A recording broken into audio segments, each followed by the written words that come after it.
Welcome back to my YouTube channel. I hope you guys are good. So friends, आज की जो हमारी video होने वाली है वो जीन पैजे की जो थ्योरी है, यानी कि जो आपका कोग्निटिव डेवलपमेंट जो थ्योरी दी है वो जीन पैजे ने दी है। जीन पैजे से जो किसी भी आपका टेट एग्जाम है, HTET, CTET, UPTET and other जो टीचिंग एग्जाम है, उसे डेफिनेटली आपका जीन पैजे से कभी भी क्वेश्चन जो है वो स्किप नहीं होता। सो फ्रेंड्स, जीन पैजे की जो 4 स्टेज दी हैं, इन्होंने बच्चे को एक लिटिल साइंटिस्ट कहा है।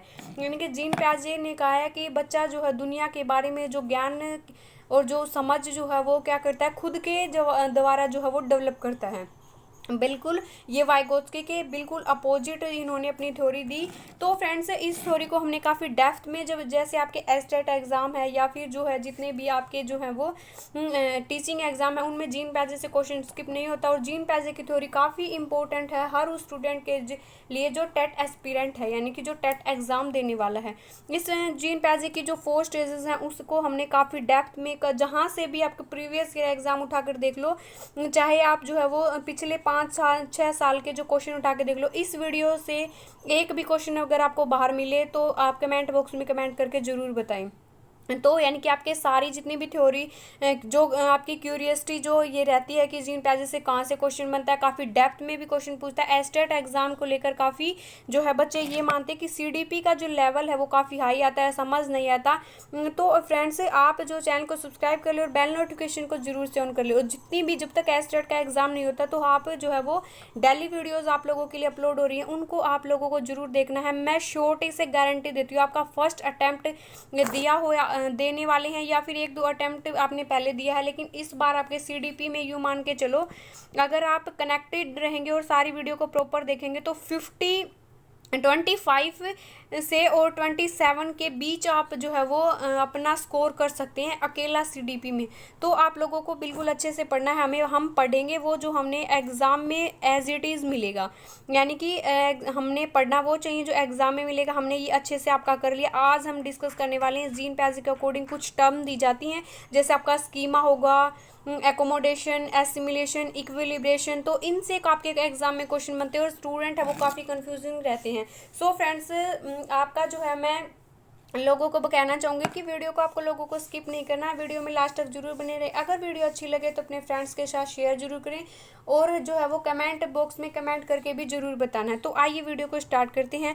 सबसे पहले हम बात करते हैं कि स्कीमा। जीन पैजे ने कुछ टर्म दिए हैं, जैसे शब्द दिए हैं स्कीमा। स्कीमा होता क्या है? स्कीमा जो जीव विज्ञान से एक संबंधित जो टर्म है, यानी कि जो बायोलॉजिकल जो साइंस है, इसके अंतर्गत जीव विज्ञान से संबंधित जो एक शब्द दिया गया है, और जिसका अर्थ क्या होता है, वातावरण जो हमारा जो इन्वायरमेंट होता है उसके द्वारा जो हम ज्ञान अर्जित करते हैं, यानी कि जो जिसके द्वारा हम जो है इन्वायरमेंट में रहकर चीज़ों को सीखते हैं, वो क्या होता है, और उसका जो एक संगठन, इसका एक संगठन बन जाता है, यही क्या होता है, स्कीमा होता है। बालक जो होता है उसका एक जो मस्तिष्क में क्या करते हैं, मस्तिष्क में जो चीज़ें जो होती हैं, जिन चीज़ों को वो सीखता है, समझता है, जिन चीज़ों को एक्वायर करता है, उसी के आधार पर वह नई चीज़ों के प्रति क्या करता है, एक धारणा बना लेता है। यानी कि हमारा जो है वो एक क्या बन जाता है, हमारा एक दृष्टिकोण बन जाता है, हमारी एक धारणा बन जाती है चीज़ों को लेकर, वो क्या होता है, वो एक स्कीमा होता है।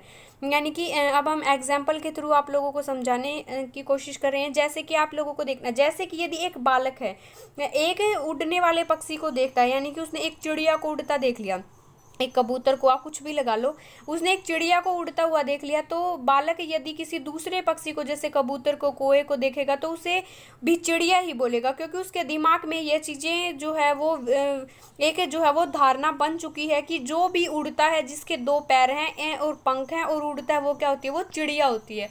यानी कि उसने इन्वायरमेंट में सिर्फ चिड़िया को जाना और जो है उसको पता चल गया जो भी उड़ता है, जो कबूतर है, कौवा, उसको ये नहीं पता अलग अलग ये कबूतर है, ये कौवा है। उसने मान लिया कि उसके मन में एक धारणा बन गई, जो भी उड़ता है, जिसके जो है वो 2 पैर हैं और पंख है, वो क्या होती है, चिड़िया होती है। यानी कि एक धारणा का बन जाना।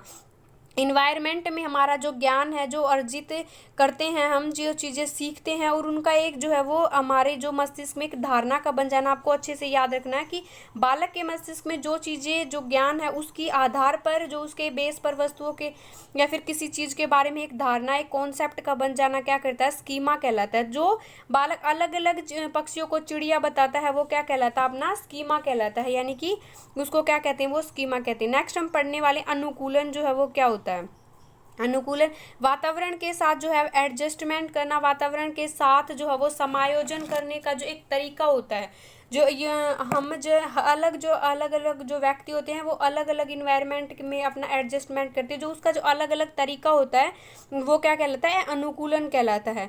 अनुकूलन जो है फ्रेंड्स वो 3 क्रियाएं होती हैं इसके अंतर्गत, जो है वो 3 क्रियाएं कौन कौन सी होती हैं। आत्मीयकरण होता है जिसे हम क्या कहते हैं, असिमिलेशन, आपको याद रख लेना है क्योंकि हिंदी वाले नाम जो है वो कंफ्यूजिंग है, आप लोगों को याद नहीं रहने वाले। एग्जामिनर कोई और नाम उठा के पूछ लेगा और आप जो है वो समायोजन में अटके रह जाएंगे। तो हमें इंग्लिश वाले नाम पे फोकस करना है और जो है वो क्वेश्चन अटेम्प्ट करते टाइम भी हमें इंग्लिश वाला नाम जरूर चेक करना है।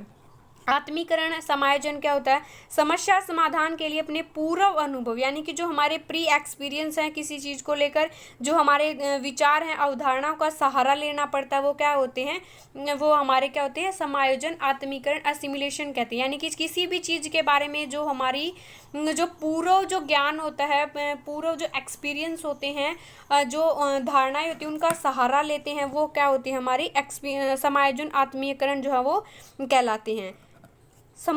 समंजन या फिर समायोजन, अकोमोडेशन जो है वो क्या होता है, अपनी जो पूर्व जो एक्सपीरियंस है अवधारणा में परिवर्तन करके नया कुछ सीखना, जो है वो उन चीज़ों में नया कुछ ऐड ऑन करना। यानी कि आपने इतना जो है वो पहले सीख लिया, ये आपके प्री एक्सपीरियंस हैं, इसके बेस पर आपने कुछ और नया ऐड कर लिया, यानी कि आपने उसके अंदर क्या कर लिया, मॉडिफिकेशन कर लिया, यानी कि उसके अंदर का कुछ जो है वो चेंजेस करके उसको एक और नया रूप दे दिया, तो वो क्या होगा, एकोमोडेशन करना। जैसे हम चीज़ों को, हमारी एक पुरानी बाइक होती है उसके अंदर जो है उसका मॉडिफिकेशन करके हम उसको एक नई बाइक का रूप दे देते हैं, तो वो क्या होता है, हमारा एकोमोडेशन कहलाता है। पूर्व अनुभव के बेस पर हमारे एक कुछ नया परिवर्तन करके नया जो है वो बना लेना, वो क्या होती है, हमारा एकोमोडेशन कहलाता है। नेक्स्ट है संतुलन, साम्य धारण या इक्विलिब्रेशन जो है वो क्या होती है, एक ऐसी प्रोसेस होती है जिसके द्वारा जो आत्मीकरण जो होता है उसके बीच जो है, यानी कि जो आपका क्या होता है, एसिमिलेशन हो गया और एकोमोडेशन, दोनों जो आपके प्री एक्सपीरियंस जो होते हैं और जो है प्री एक्सपीरियंस के बेस पर जो आपने नया कुछ सीखा, उन दोनों के बीच जो है वो संतुलन स्थापित करना। यानी कि कई बार हमारे प्री एक्स में हमने कुछ चीज़ें सीखी और वो हमें जो है वो नई वाली चीज़ें जो सीखी, उन दोनों के बीच में जो कुछ भी एडजस्टमेंट करनी पड़ती है, यानी कि पुराने विचार तथा नई जो धारणाओं के बीच जो है वो संतुलन बनाना, एडजस्टमेंट करना, वो क्या कहलाता है, आपका इक्विलिब्रेशन जो है वो कहलाता है। तो फ्रेंड्स ये थे जो है 4-5 वर्ड जो आपको कंफ्यूजिंग लगते हैं, एग्जाम में ये पूछे जाते हैं। सो फ्रेंड्स कैसी लगी आपको वीडियो जरूर बताना कमेंट बॉक्स में कमेंट करके। और जो है वो 4 स्टेजेस जो हमने काफ़ी डेप्थ में पढ़ी हुई हैं, जिससे आपका एग्जाम में क्वेश्चन डेफिनेटली बनता है, तो उस वीडियो का लिंक मैं इस वीडियो के डिस्क्रिप्शन बॉक्स में दे दूँगी, उसको जरूर से जरूर चेकआउट करना। वीडियो को लाइक करें, शेयर करें। Bye bye everyone. चैनल को सब्सक्राइब करना बिल्कुल ना भूलें।